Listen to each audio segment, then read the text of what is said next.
What's up, everybody? Before diving into this lecture 1 by Theodor Adorno on Introduction to Dialectics, I wanted to really quick just let you all know that this first lecture is very short and it's less conversational, and it feels a little bit less like a live lecture than the ones that will follow from it.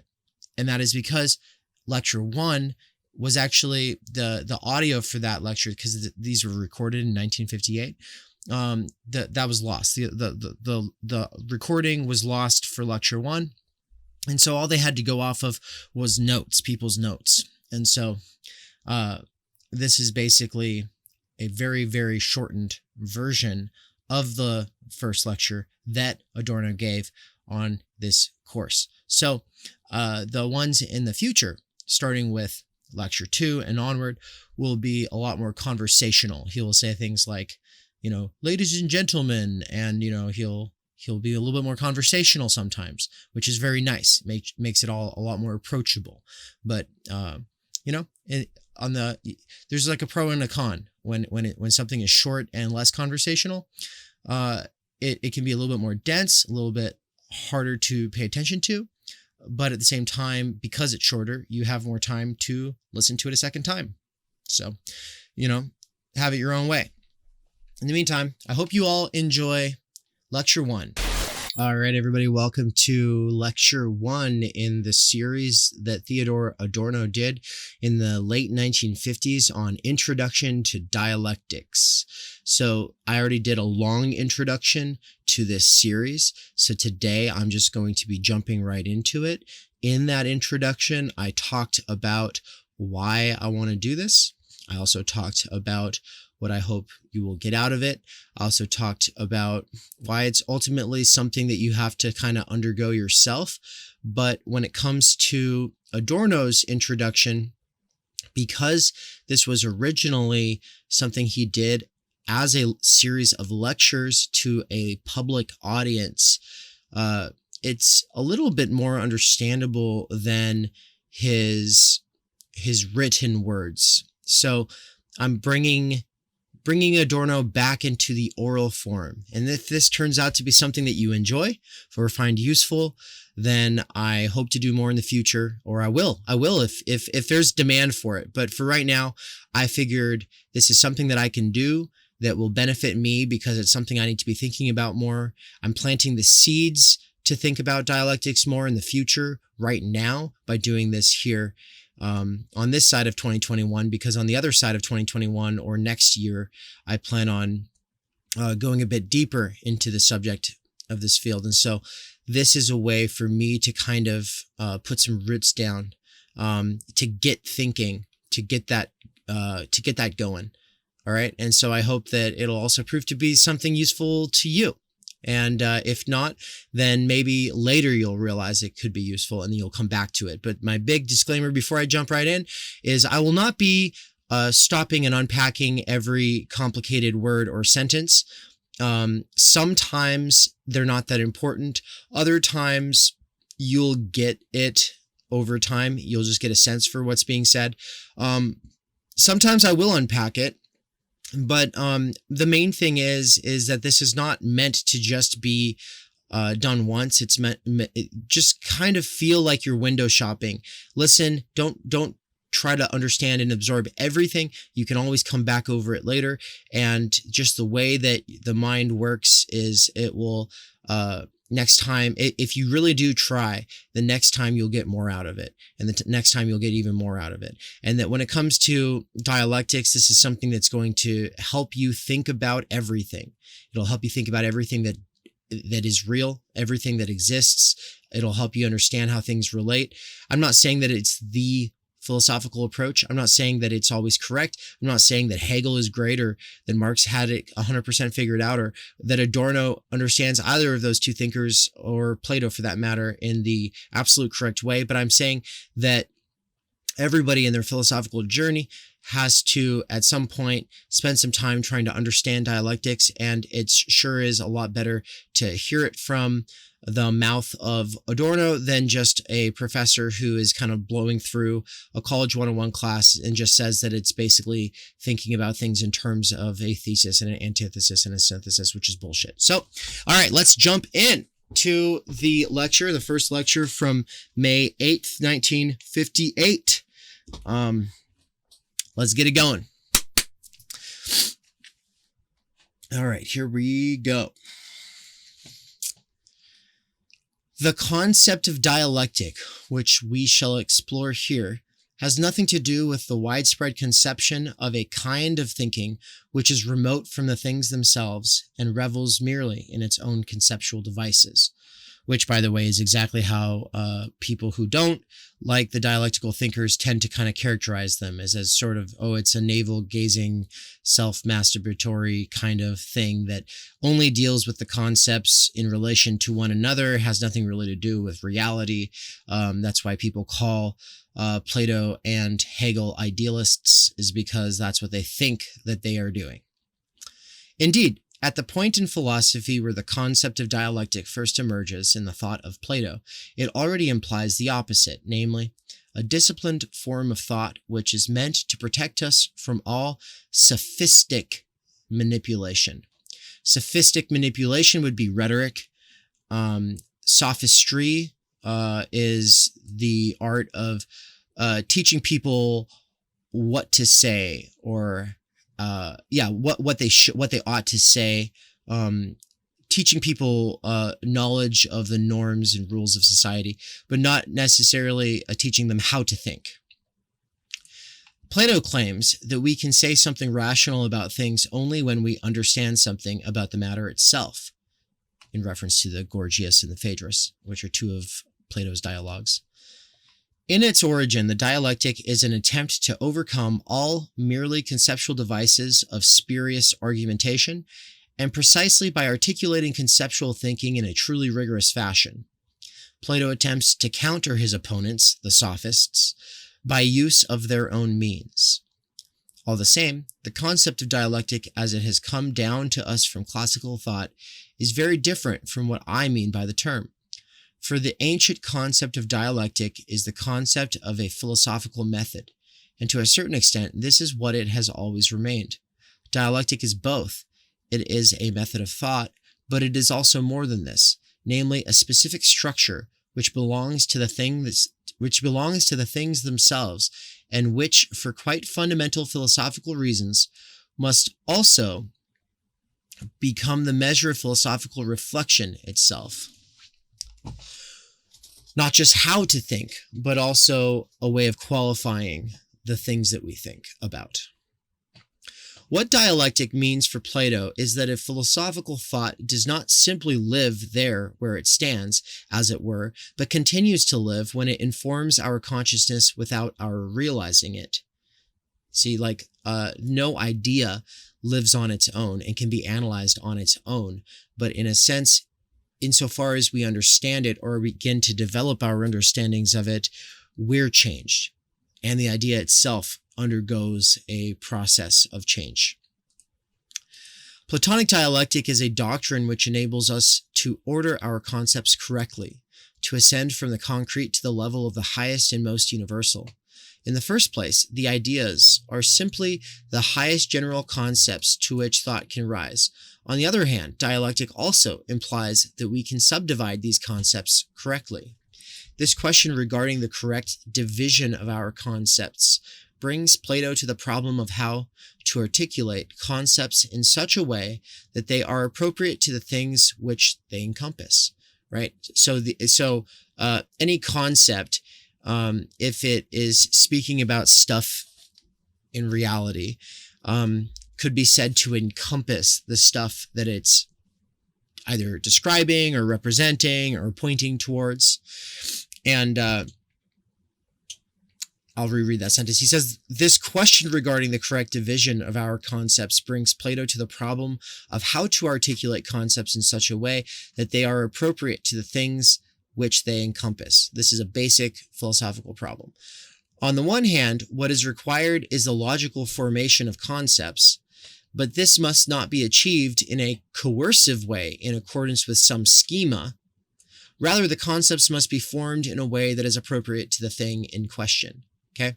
So we cannot just take a conceptual schema or map and force it to the territory, or let's just say that we have a goal. Maybe it's a political goal, maybe it's an argumentative goal, and then we force the concepts to reality or into the conversation. Instead, we're trying to, the concepts are to be adjusted to the reality itself, right?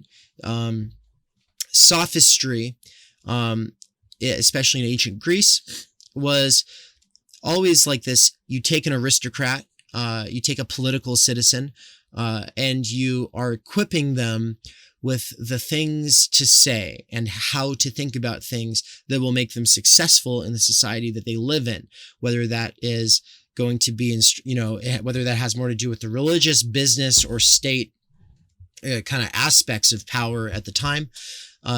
The formulation of concepts through sophistry has a lot less to do with some sort of a reference to truth outside of the goals of the instruction. But philosophy and dialectics, the goal is to be theoretically based as possible in truth and reality, not in just reference to whatever the goals of the teacher or of the, of power in society might happen to be. So not just forcing concepts onto reality, but trying to get concepts to more adequately, thoroughly, speak about and give us a stronger sense for what's really going on. That's the goal. This may be compared to the botanical system of Linnaeus and the natural system based upon the structure of plants. The old traditional concept of dialectic was essentially a method for organizing concepts. On the other hand, Plato was already well aware that we do not simply know, without more ado, whether the conceptual order we bestow upon things is also the order which the objects themselves possess. Plato and Aristotle emphasized the importance of framing our concepts in accordance with nature, so that these concepts might properly express what it is they grasp. But how can we know anything about the non-conceptual being that lies between these concepts? We realize that our particular concepts become entangled in difficulties. Well, what would he mean by that? The non-conceptual being that lies between concepts. See, because concepts are in relation to one another. Okay, that's one of the structural insights that we get later. Like, to change some concepts in your understanding is going to ripple out structurally. It's going to alter the meaning of other concepts. There is a non-conceptual relation between concepts that gives us our sense for the concepts and of what they are supposed to represent. So dialectics is supposed to get at that non-conceptual being that lies between the concepts as well, or at least he's proposing that asking the question, how do we get at that reality also, which might be more important. How do we get at it is going to be one of the founding questions of dialectics. So he says, we realize that our particular concepts become entangled in difficulties. Then, on the basis of these problems, we are obliged to develop a more adequate body of concepts. This is the fundamental experience of dialectic, the way our concepts are driven on in the encounter with what they express. We must try and compare whether what is given corresponds to the relevant concepts or not. What is given in reality and what is given in dialogue, what is given in discourse, what is given in the dialectic itself. We have to make sure that we are comparing what is given, what is manifest, that corresponds to the relevant concepts. Or if it doesn't, we have to be keep an eye to that. So there is definitely a huge tendency in the political, religious, and political, religious, and business kind of recruitment realms to kind of equip people with an understanding that is really just meant to reproduce the agenda of whatever the recruitment entity like is doing, right? Whereas the real understanding, real education, and actual empowerment would come down to teaching us how to think in ways that are going to continue to not just refine our own understanding, but to qualify the concepts that we use themselves to make sure that they, as accurately as possible, engage with reality, not just the sort of agenda of others. Okay. So the dialectic is indeed a method which refers to the process of thinking, but it also differs from other methods insofar as it constantly strives not to stand still, constantly corrects itself in the presence of I think the word but is missing there. Okay. I tripped on that last time I read it, so I'm just going to use it. I'm going to repeat this sentence and add the word but constantly corrects itself in the presence of the things themselves. The dialectic is indeed a method which refers to the process of thinking, but it also differs from other methods insofar as it constantly strives not to stand still, but constantly corrects itself in the presence of the things themselves. We could define dialectic as a kind of thinking which does not content itself merely with the order of concepts, but rather undertakes to correct the conceptual order by reference to the being of the objects themselves. The vital nerve of dialectical thinking lies here, in this moment of opposition. The vital nerve of dialectical thinking lies in this moment of opposition. Which moment?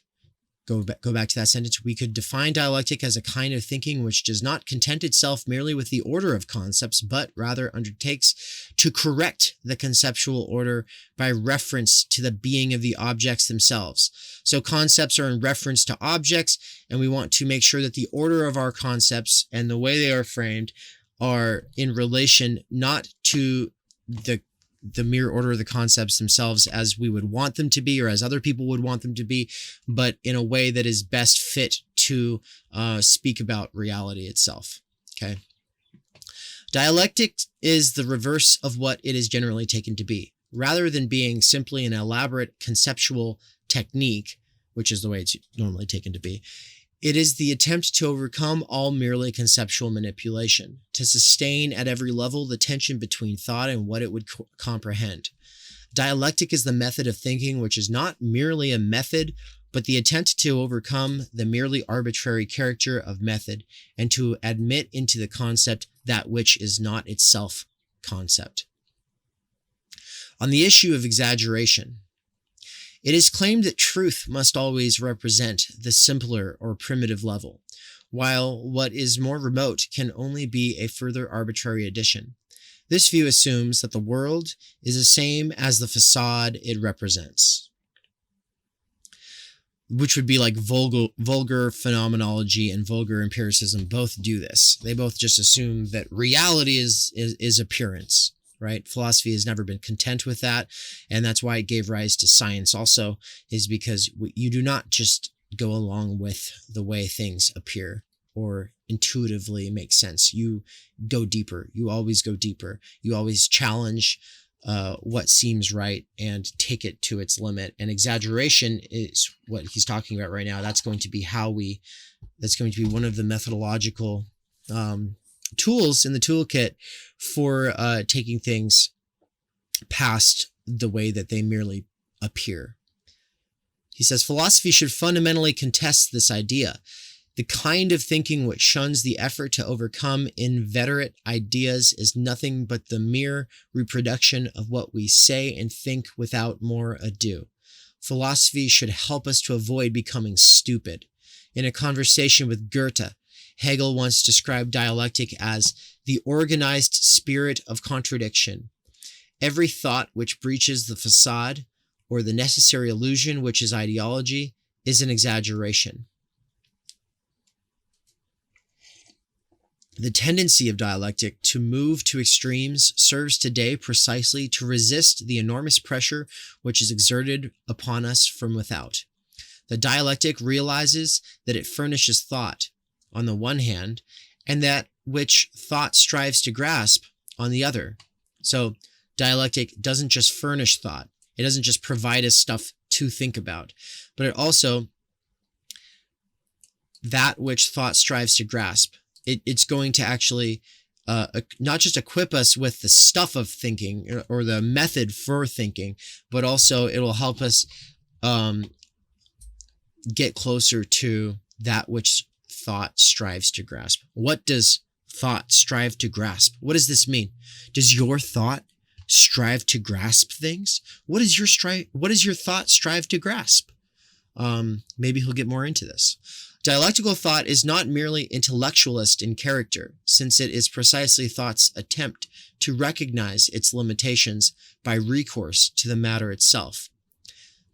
So that's important, that part of it is an attempt to recognize its own limitations by recourse to the matter at hand. Whatever it is you're trying to understand, making recourse to that is going to be a part of understanding the limitations of what thought is able to actually accomplish.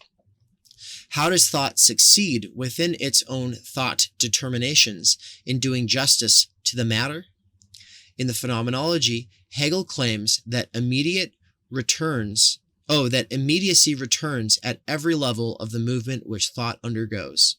Again and again, thought encounters a certain opposition, encounters what can be called nature. An introduction to the dialectic can only be pursued in constant confrontation with the problem of positivism. Such an introduction cannot proceed as if the criteria of positivism had not been developed. On the contrary, we must attempt to measure them against themselves and thereby move beyond their own concept. Positivism is not a worldview, but rather an element of dialectic.